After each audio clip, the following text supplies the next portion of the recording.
September 16th, 2020. Joe here at the Wake Up Channel.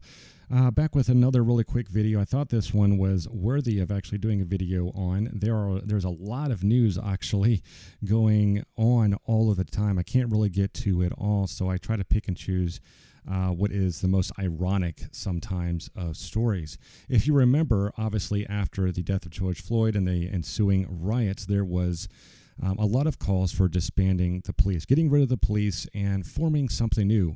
Minneapolis took that seriously, which is no surprise.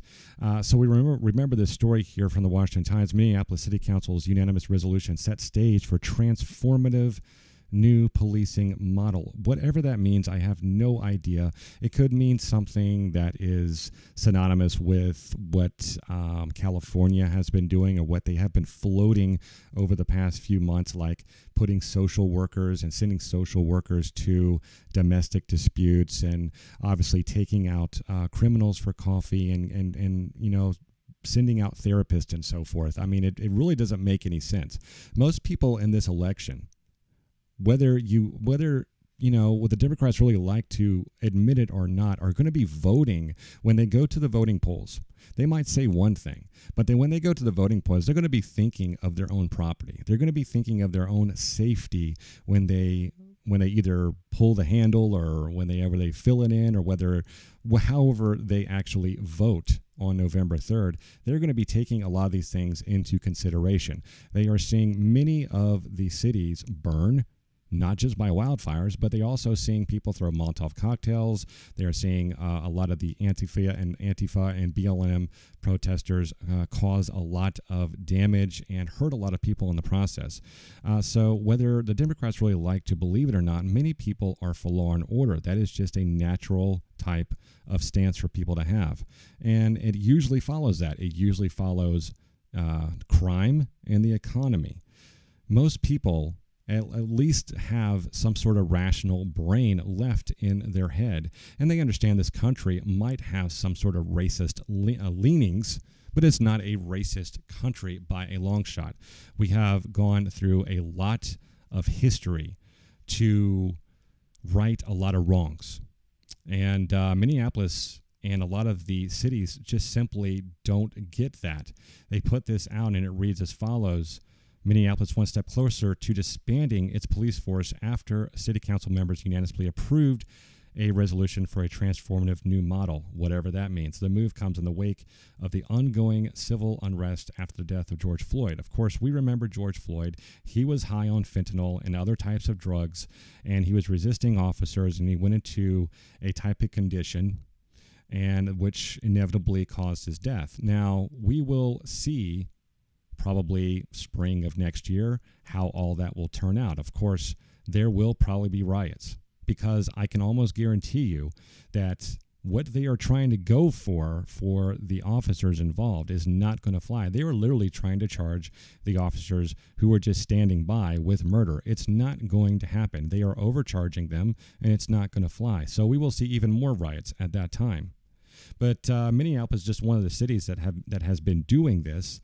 And of course, here, this is the new article that just came out from the same Washington Times. Minneapolis City Council that pushed to dismantle police now irate at rising crime.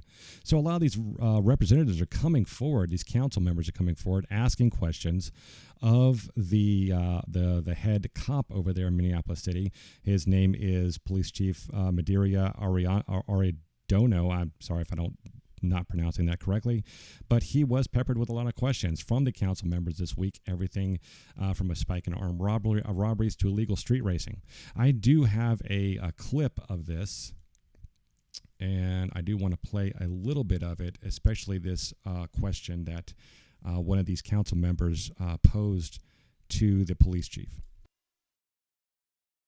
More questions on Chief, I think that answered the questions from Councilmember Fletcher.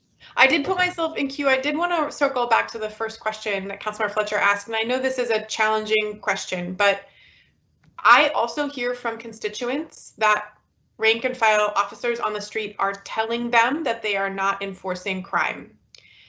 This is not new, but it is very concerning in the current context. So I think there are a number of possible explanations for this. I think it's possible they are essentially campaigning, either politically, because they don't support the council member, or in some cases the mayor, or perhaps they think that they're making the case for more resources for the department. I can tell you in my ward, it is having the opposite effect. It is making people even more frustrated with the department. On the evening of violence in Uptown, that gun violence, earlier that evening, an officer had told my constituents that they would not be enforcing property crime. And it's people don't understand. So again, I can have my theory about why I think officers might be saying those things, but I can tell you that I don't think it is having the intended effect that even they wish it would be having. And so how do we get this under?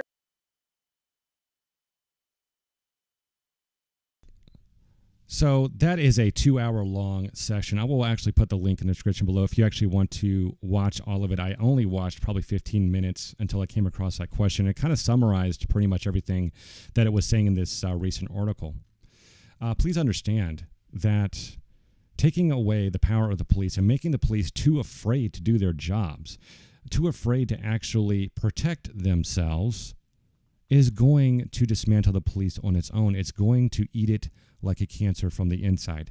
If you were a cop, if you could actually imagine you are a cop, if you're not, if you have to second guess yourself every time you encounter someone, whether it be of any race, but especially if it's a black person, you could be accused of so many different things in this type of climate. And people are seeing this. They are seeing this. They are seeing the writing on the walls. They know with a Joe Biden presidency, this will continue. Black Lives Matter has promised this. They recently came out with a video. I don't have it, but they specifically said, word for word, that this is not about an election. We are not going to stop whoever wins. So Joe Biden can stop all of the rigmarole and all of the malarkey that he's actually putting out there, that for some reason, if he is elected, all of the crime and the violence and the looting is going to stop. It simply will not stop. Black Lives Matter is a Marxist organization. They have an ideology, a very specific ideology of communism. Some might call it libertarian socialism. I know those two words don't seem to go together, but it is a real ideology. It is all about removing the state, which was the ultimate goal of communism. However, that never works. You will always have central state control, and inside of socialism, and of course its ugly cousin, eventual communism, the state will control everything. It will be a totalitarian dictatorship on most accounts. So this is no surprise this is happening in Minneapolis. I'm sure that most cities are taking notice of what's happening with the rising crime in a lot of these cities that have been pushing towards dismantling the police. It has emboldened people to break the law without fear of any reprisal, without any fear of punishment. We have seen people get arrested for heinous crimes, arson and rape and other things, and they have been released without even bond. On their own recognizance, they have been released, and they have been going forward to do more crime. We have seen it over and over. People are noticing this. Guess who they're going to vote for in the November 3rd election? It is not going to be Joe Biden. It is going to be Trump. Please understand, as I said before, people who vote are usually 1, 2, or 3 issue voters. And at the top on every single polling out there, it is going to be the economy, it's going to be crime, and it's usually going to be taxes. Of course, you can mix that in with the economy as well, jobs and so forth. Trump has, whether you like it or not, Trump has actually delivered on all 3. We will have 4 more years of Trump, whether the Democrats like it or not, no matter what really comes out. It would take something huge. It would take something horrible for people not to vote for Trump. And I really don't think that is going to happen. If they really had something terrible in Trump, they would have come forward with it by now. Everything that Trump has been saying for the last 6 months has been coming true, and it will continue to come true. This is not a dumb person. You might not like him because he's a corporate goon, which I believe he is. There's a lot of things about Trump I hate and I don't like, but I'm still voting for him. And you should too. I mean, if you really value this country as a free, constitutional centered society instead of something that is falling backwards into a totalitarian, state controlled socialist hellhole. You know exactly what you have to do. You have to understand that this is not a racist country, that is all a diversion. You have to stop hating yourself so much and vote with conviction. I'll see you in the next video. Have a nice day. Bye.